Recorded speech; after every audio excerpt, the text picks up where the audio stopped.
مصر والے وہ ہوتے ہیں کہ جن کے پاس اتنی سہولتیں اور ضروریات موجود ہیں کہ انہیں کہیں باہر نہیں جانا پڑتا. لطف لیجئے گا, خدا کی قسم بچپن سے آپ ایک چیز سن رہے ہوں گے لیکن شاید ایسے نہ سنی ہوگی. عربی میں شہر کو کہتے ہیں قریہ, جو اتنا چھوٹا شہر ہوتا ہے جسے شہر بھی نہیں کہا جاتا, گاؤں کہا جاتا ہے. دوسرا ہوتا ہے بلد, جو قریے سے تو بڑا ہوتا ہے لیکن مصر سے چھوٹا ہوتا ہے. تیسرا ہوتا ہے شہر مصر, کہ جس کے پاس اپنی ضرورتیں تو ہوتی ہیں مگر وہ کسی اور کی ضرورت پوری نہیں کر سکتا. اور چوتھا وہ شہر ہے کہ جو اپنی ضرورتیں بھی پوری کر سکتا ہے, اور اگر کوئی بھکاری بن کے آ جائے تو اس کی ضرورتیں بھی پوری کرتا ہے. سلامت رہیں آپ, اس شہر کو عربی میں کہا جاتا ہے مدینہ. آپ نے ابھی داد دے دی لیکن میرا جملہ مکمل ہونے دیجئے گا. مدینے کو مدینہ نہیں کہتے تھے, مدینہ شہر کو کہتے ہیں. اس کا نام تھا پہلے یثرب. جب پیغمبر آئے تو اسے مدینہ تو نبی کہا جانے لگا, یعنی شہر نبی. بعد میں وہ کثرت استعمال سے نبی ہٹ گیا, خالی مدینہ رہ گیا. تو عربی میں ایک وہ شہر ہے جو شہر کہلانے کے بھی قابل نہیں ہے, گاؤں جتنا ہے, جسے کہتے ہیں قریہ. یاد رکھیے گا, ایک وہ شہر ہے جو قریے سے بڑا ہے جسے کہتے ہیں بلد. ایک وہ شہر ہے جو بلد سے بڑا ہے جس کے رہنے والوں کے پاس اتنی سہولتیں ہیں کہ انہیں مانگنے کے لیے کہیں جانا نہیں پڑتا, وہ ہے مصر. اور ایک شہر ہے مدینہ جو اپنی ضرورتیں بھی پوری رکھتا ہے اور اتنی ضرورتیں رکھتا ہے جو سب کو دے سکتا ہے. اب سمجھ میں آیا, داد دیجئے گا مجھے نہیں, کہنے والے کو, کہ کہنے والے نے یہ نہیں کہا انا قریۃ العلم, انا قریۃ العلم نہیں کہا, انا بلد العلم نہیں کہا, انا مصر العلم نہیں کہا, بلکہ کہنے والے نے منبر نبی پہ یہ آ کر کہا انا مدینۃ العلم وعلی بابھا. یعنی اتنا علم رکھتے ہیں, اگر خود میں دیکھو تو بھی مکمل ہے, کوئی بھکاری بن کے آئے اسے بھی عطا کر دیں گے.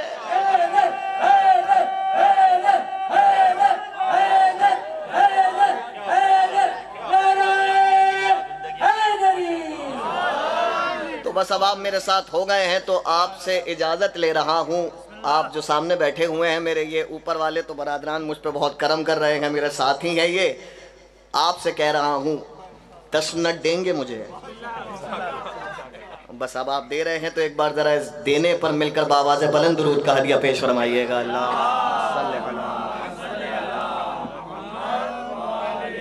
منقبتیں آپ سن رہے ہیں, اتنی دیر سے منقبتیں حضور یہاں پہ ہو رہی ہیں.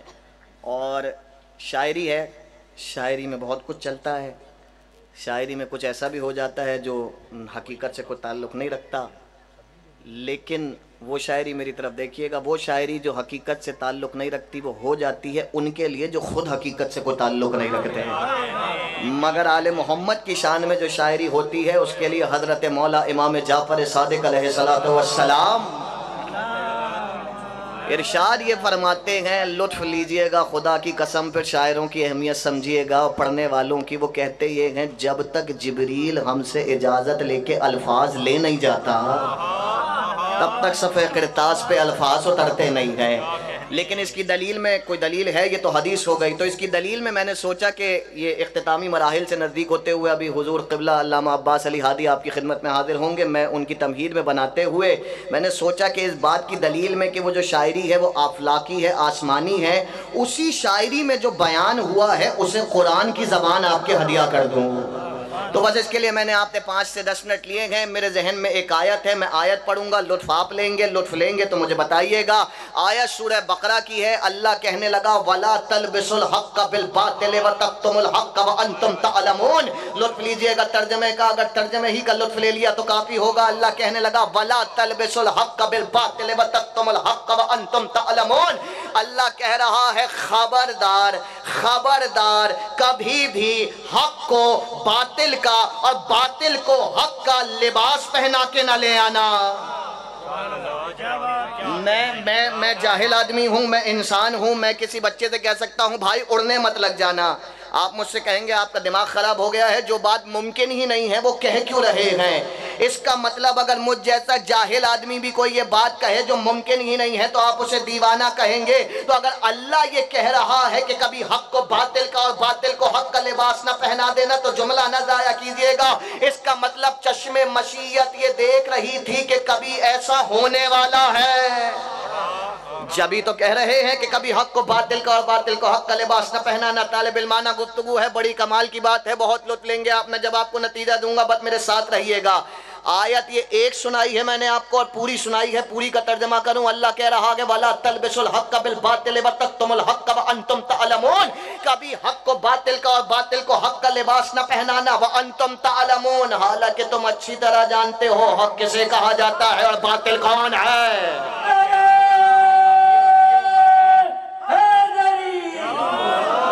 قرآن سے بہتر، سلامت رہے آپ، آباد رہے، بس اب جشن شروع ہو چکا ہے۔ قرآن سے بہتر خطیب کوئی بھی نہیں ہے، اللہ سے بہتر اور خطابت کی اس سے بڑی کتاب کوئی نہیں ہے۔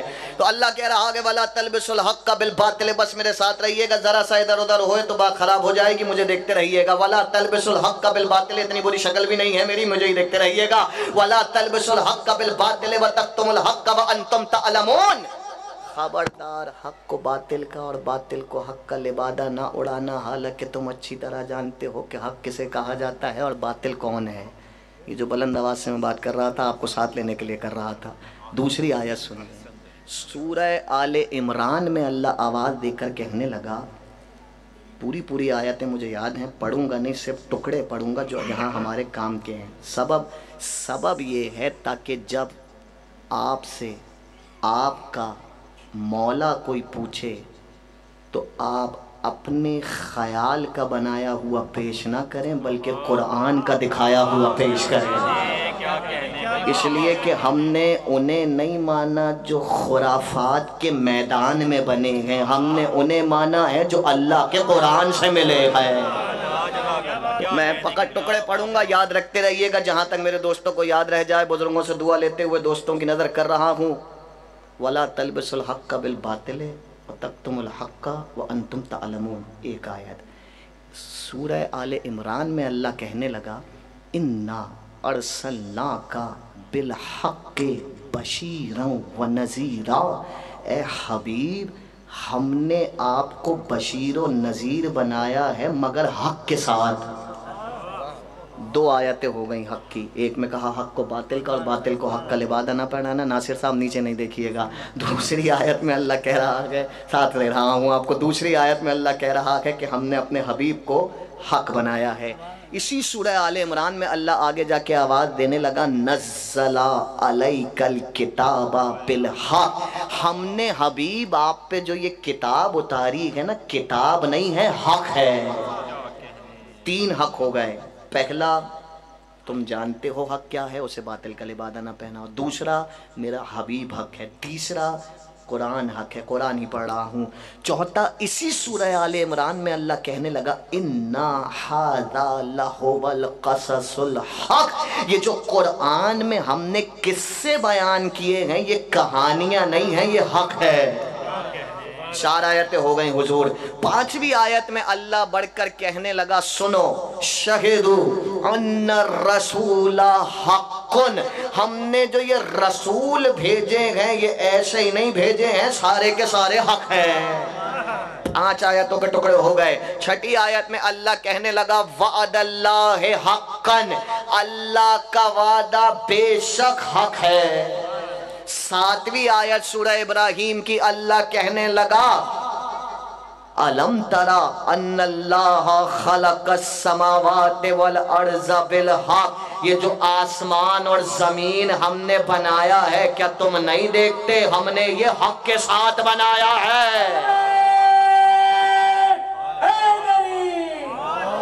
میں آرام سے آیتیں پڑھ رہا ہوں اور آپ مسکراتے ہوئے سن رہے ہیں، خدا آپ کے تبسم کو سلامت رکھے، امام زمانہ آپ کو کسی کا محتاج نہ کریں آج کے جشن کے صدقے میں۔ اللہ کہہ رہا کہ ہم نے آسمان و زمین میں جو کچھ بنایا وہ حق کے ساتھ بنایا۔ سورہ توبہ میں اللہ کہنے لگا، مشہور آیت ہے، هو الذی ارسل رسولہ بالہدی ودین الحق، اللہ وہ ہے جس نے رسول کو ہدایت کے ساتھ بھیجا اور دین حق کے ساتھ نازل فرمایا ہے۔ اللہ کہہ رہا ہے رسول حق، کتاب حق، آسمان و زمین میں جو کچھ ہے وہ حق، قرآن میں جو قصے ہیں وہ حق، یہ جو اللہ نے دین بھیجا ہے وہ حق۔ اور سب سے پیاری آیت جو مجھے لگتی ہے وہ میں آپ کی خدمت میں پیش کر رہا ہوں، لطف لیجئے گا۔ سورہ یونس میں اللہ کہنے لگا، حضور لطف لیجئے گا، سورہ یونس میں اللہ آواز دے کر کہہ رہا ہے ان الظن لا یغنی من الحق شیئا، بے شک اللہ کہہ رہا ہے بے شک و بے شک حق کے سامنے باطل گمان کی کوئی اوقات نہیں ہے۔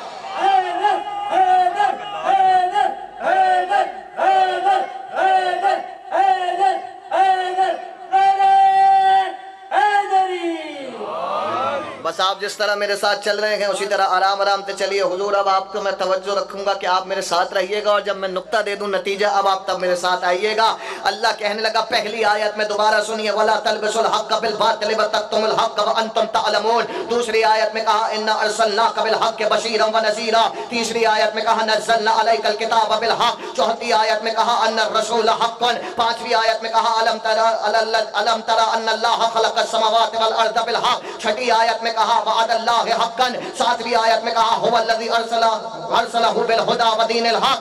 آٹھویں آیت سورہ حجر کی سناؤں آپ کو، اللہ کہنے لگا مَا نُنَزِّلُ الْمَلَائِكَةَ إِلَّا بِالْحَقِّ، اللہ وہ ہے جس نے اپنے ملائکہ کو حق کے ساتھ نازل فرمایا ہے۔ کتنی آیت ہو گئی؟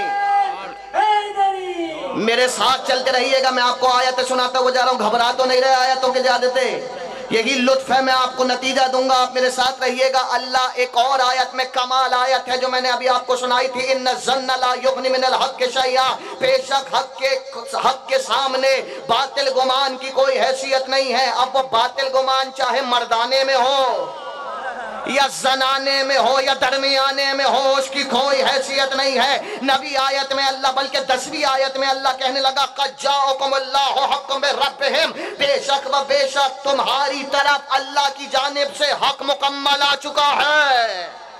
یہ جو حق ہے وہ مکمل، حضور رکیے گا، وہ جو حق ہے وہ مکمل آ چکا ہے۔ 11ویں آیت سنیے، سورہ کا نام ہے محمد، سورہ کا نام ہے محمد، اور اللہ مومنین کی نشانیاں بتا رہا ہے، اللہ کرے میں پہنچا سکوں۔ سورہ کا نام ہے محمد اور اللہ مومنین کی نشانیاں بتاتے ہوئے کہہ رہا ہے ان الذین آمنوا اتبعوا الحق من ربہم، مومن ہے ہی وہ جو اللہ کی طرف سے آنے والے حق کی پیروی کرتا ہوا چلتا ہے۔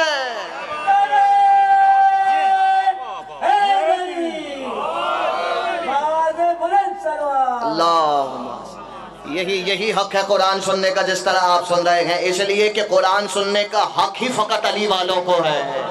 تو اب آپ کو سامنے پھر آیت دوہرا رہا ہوں۔ پہلے میں اللہ نے کہا وَلَا تَلْبِسُوا الْحَقَّ بِالْبَاطِلِ وَتَكْتُمُوا الْحَقَّ وَأَنْتُمْ تَعْلَمُونَ، خبردار حق کو باطل کا اور باطل کو حق کا لبادہ نہ پہنانا۔ توجہ، دوسری آیت میں کہا إِنَّا أَرْسَلْنَاكَ بِالْحَقِّ بَشِيرًا وَنَذِيرًا، ہم نے اپنے حبیب کو حق بنایا۔ تیسری آیت میں کہا نَزَّلْنَا عَلَيْكَ الْكِتَابَ بِالْحَقِّ، ہم نے قرآن کو حق بنا کے بھیجا۔